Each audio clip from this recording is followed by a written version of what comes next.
চৌঠা সেপ্টেম্বর পার্শ্ব একাদশী। এখন আমরা এই পার্শ্ব একাদশীর ব্রত মাহাত্ম্য আলোচনা করব।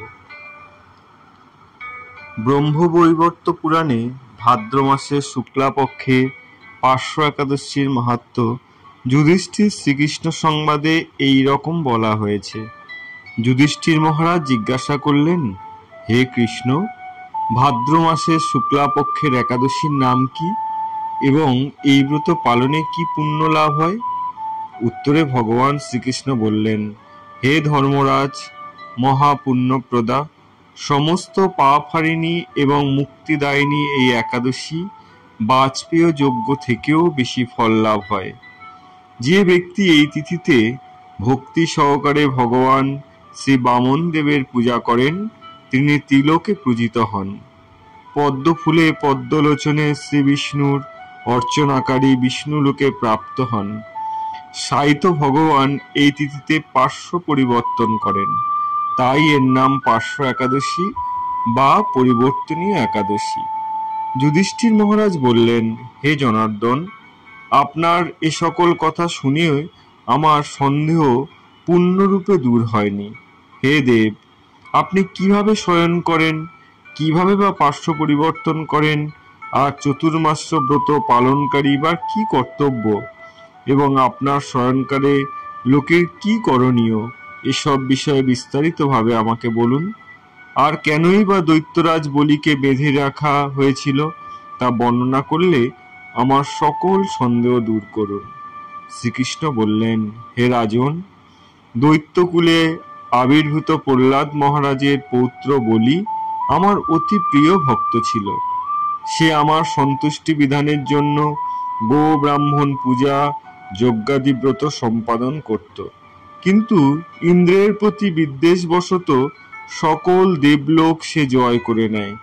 তখন দেবতাগণ সহ ইন্দ্র আমার শরণাপন্ন হয়েছিল। তাদের প্রার্থনায় আমি ব্রাহ্মণ বালক বেশে বামন রূপে বলি মহারাজের যজ্ঞস্থলে উপস্থিত হলাম। তার কাছে আমি ত্রিভুবন মাত্র পাদ প্রার্থনা করেছিলাম। সেই তুচ্ছ থেকে আরও শ্রেষ্ঠ কিছু সে আমাকে দিতে চাইলেও আমি কেবল ত্রিপাদ ভূমি গ্রহণে স্থির থাকলাম।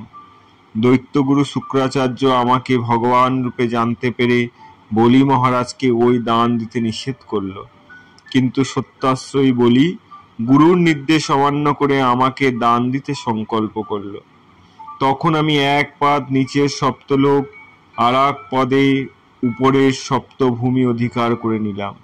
পুনরায় তৃতীয় পদের স্থান চাইলে সে তার মাথা পেতে দিল।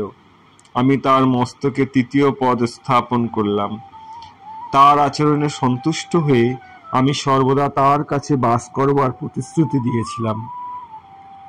ভাদ্র শুক্লাপক্ষীয় একাদশীতে ভগবান শ্রী বামন দেবের এক মূর্তি বলি মহারাজের আশ্রমে স্থাপিত হয়।